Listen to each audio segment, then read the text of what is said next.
आपका नाम क्या है? ओके, किधर से आ रहे हैं, क्यों आया है? ठीक है। सोशलिस्ट पार्टी एक नया प्लेटफॉर्म हम लोग बनाने का मजबूरी हुआ और ये पार्टी का आज रजिस्ट्रेशन करने के लिए आज निर्वाचन सदन में आकर हमने जमा किया रजिस्ट्रेशन 15 अक्टूबर। और मेरे साथ मौजूद है TPSP का जो प्रेसिडेंट है वो गौरव सदन जमा किया और ये हम लोग का TPSP का लैंड बॉडी वो हम लोग का जनरल सेक्रेटरी काम कर रहे हैं, जनरल सेक्रेटरी है Okay. What is your party policy aim? Why are you registering your party? हाँ, हमने इसलिए हम लोग आज रजिस्ट्रेशन करने लगा। त्रिपुरा का जो भूमि पुत्र जो कहती है मूल निवासी का जो फंडामेंटल राइट्स इन लोग का सर्वाइवल एग्जिस्टेंस के लिए एक पीसफुली एंड रेस्पेक्टफुली ताकि ये लोग जी सके सर्वाइव कर सके, इसके लिए कोई पॉलिटिकल लड़ाई करना आज त्रिपुरा में हम लोग नहीं देखा। हमने बीजेपी में ज्वाइन किया,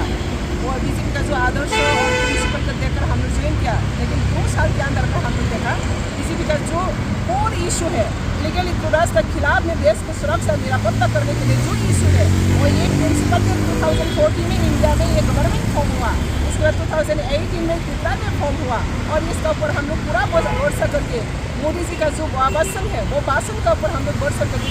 ज्वाइन किया। और मैंने खुद अमित शाह जी का साथ बात करके अमित शाह जी का गाइडेंस को विश्वास करके मैंने बीजेपी में ज्वाइन किया था। लेकिन 2 इयर्स में हमने क्या देखा, आज तो त्रिपुरा में कोई स्टेक होल्डर में कोई बोलने वाला नहीं है, कुछ काम करने वाला नहीं है और त्रिपुरा का जितना भी जो मूल निवासी का इस लोग का पॉलिटिकल जो राइट्स है वो दिन खुदे जा रही है और वहाँ पर का जो जितना भी पॉलिटिकल सिस्टम है वो सिस्टम पूरा बदल नहीं सकते, तो त्रिपुरा धीरे धीरे पूरा आफ्टर का जो मूल निवासी का जो फंडामेंटल राइट्स है वो अब आने वाला दिन में और वीक हो जाएगा। हम लोग जानते हैं त्रिपुरा का मूल निवासी अभी कितने संख्यालघु में परिणत हुआ और संख्यालघु का कारण से पॉलिटिकल राइट्स बहुत जगह में डिप्राइव हो रहा है और खास करके हम लोग आज इसलिए ये नया पार्टी का प्लेटफॉर्म हम लोग बनाने का मजबूरी हुआ। जिस दिन 30 अक्टूबर में हम लोग 30 सितंबर में हम लोग एक पॉलिटिकल कमिटी बनाया। मेरा एक NGO है त्रिपुरा पीपल्स फ्रंट TPF, वो TPF का पूरा NGO पॉलिटिकल में हम लोग ज्वाइन किया था बीजेपी में और बीजेपी में ज्वाइन करने के बाद हम लोग का जितना भी जो सारा त्रिपुरा का जो TPF का जो मेंबर है ये लोग की डिप्राइव किया गया, ये लोग की पार्शलिटी किया गया। इसके बाद हम लोग का पार्टी जो कार्यकर्ता लोग ये लोग कुछ भी काम नहीं मिला, बेकार वेद रहा, तो इन लोगों को कुछ पॉलिटिकल एक्टिविटीज़ करने के लिए मेरा NGO का तरफ से 3 कमिटी मैंने बनाया। वो कमिटी में नाम था, एक NGO है, एक एंटरप्रेन्योरशिप और कोऑपरेटिव डेवलपमेंट है और एक पॉलिटिकल कमिटी है और पॉलिटिकल कमिटी का नाम रखा है हम लोग त्रिपुरा पीपल्स सोशलिस्ट पार्टी। उस दिन हम लोग कमिटी डिक्लेयर करने के साथ साथ बीजेपी ने 1 तारीख को सोशल मीडिया जितना भी बड़ा सोशल मीडिया इंडिया का टॉप जो media print media the Hindustan the times of India जितना भी इंडिया का जो टॉप जो मीडिया है मीडिया में फोकस किया गया, पाताल कोना को स्टेट वाइस प्रेसिडेंट से एक्सपेक्ट किया गया, प्राथमिक सदस्यता एक्सपेक्ट किया गया। तो मेरा सवाल ये है, अगर बीजेपी मुझे पार्टी से हटाया गया और कह रही है एंटी पार्टी एक्टिविटीज़ और जो व्यक्ति ये देश का सुरक्षा का शामिल होकर सुप्रीम कोर्ट में 3 केस में लड़ाई किया त्रिपुरा पीपल्स फ्रंट का तरफ से NRC का इम्प्लीमेंट करने के लिए, CAA का अगेंस्ट में, PAA का अगेंस्ट में सुप्रीम कोर्ट में केस किया। ये देश का सुरक्षा के लिए हम लोग इतना 2014 से TPF जो काम कर रहे हैं इसको आज कह रहे हैं एंटी पार्टी एक्टिविटीज़ का कारण से इसको एक्सपेक्ट किया गया। तो मेरा सवाल यह है, देश का प्रधानमंत्री जी ने जो भारत को श्रेष्ठ भारत बनाने के लिए, त्रिपुरा को श्रेष्ठ त्रिपुरा बनाने के लिए जो काम सपना देखा रही है और त्रिपुरा को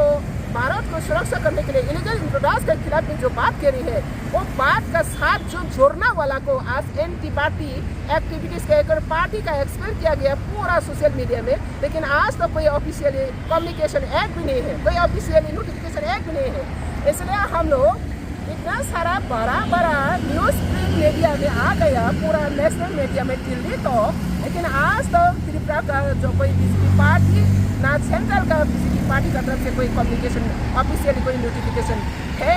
ये नहीं। तो इसलिए आज हम लोग इसका आगे जब 1 तारीख को ये पूरा मीडिया में छपा गया इसके बाद हम लोग कितने तारीख में अल्टीमेटम 21 तारीख जो सितंबर है, 21 तारीख अक्टूबर में हम लोग अल्टीमेटम किया है। विद इन 3 डेज पार्टी ये क्लियर कीजिए, अगर मुझे एक्सपेक्ट किया गया तो मुझे 3 डेज का विद इन 3 डेज मुझे पार्टी का ऑफिशियली नोटिफिकेशन मेरा हाथ में पहुँचाना। और अगर कोई गलती है, अगर कोई मिसकम्युनिकेशन हो रहा है, ये प्रसार अपप्रसार हो रहा है, तो इसका क्षमा मांगना। लेकिन 3 डेज अल्टीमेटम में पार्टी का कोई एक्टिविटीज़ नहीं है। इसके बाद हम लोग ऑलरेडी डिक्लेयर किया 10 डेज के अंदर में हम लोग अगर ऐसा जिंदालास पार्टी, त्रिपुरा बीजेपी जिंदालास पार्टी, ना कोई एक्टिविटीज़ है, ना कोई एक्शन है, ना कोई कुछ अच्छा एक इनिशिएशन है, तो इसलिए अगर ऐसा जिंदालास पार्टी इसी तरह चलते रहा तो हम लोग 10 डेज के अंदर में हम लोग पार्टी छोड़ने का मजबूरी होगा। इसके बाद हम लोग जो देखा है 10 डेज के अंदर में हम लोग डिसीजन लिया गया, जो हम लोग कमेटी बनाया, तो बीजेपी का अम्ब्रेला का अंदर में, टीपीएफ का अम्ब्रेला का अंदर में हम लोग कमेटी डिक्लेयर किया। तो पार्टी का जो एक्टिविटीज लेकर हम लोग लागी है, ये पार्टी देश का सेवा करना का लोग का जगह नहीं है। यहाँ पे ओनली पॉलिटिकल बिजनेस करना और जो पैसा लूटने वाला वही लोग का शामिल का जगह है। मैंने जो त्रिपुरा का एक्सपीरियंस मिला है, तो आज तक मैंने इसलिए ये सब त्रिपुरा का पॉलिटिकल सिनेरियो देखकर हम लोग ये नया पार्टी जो कमिटी था, पहले बीजेपी का अंदर में टीपीएफ का अंदर में जो कमिटी सेक्शन है, इसको हम लोग फुल प्रेशर पॉलिटिकल प्लेटफॉर्म बनाने के लिए 22 तारीख को हम लोग डिसीजन लेना पड़ा सेंट्रली। तो 22 तारीख डिसीजन लेने के बाद हम लोग आज सबमिशन किया।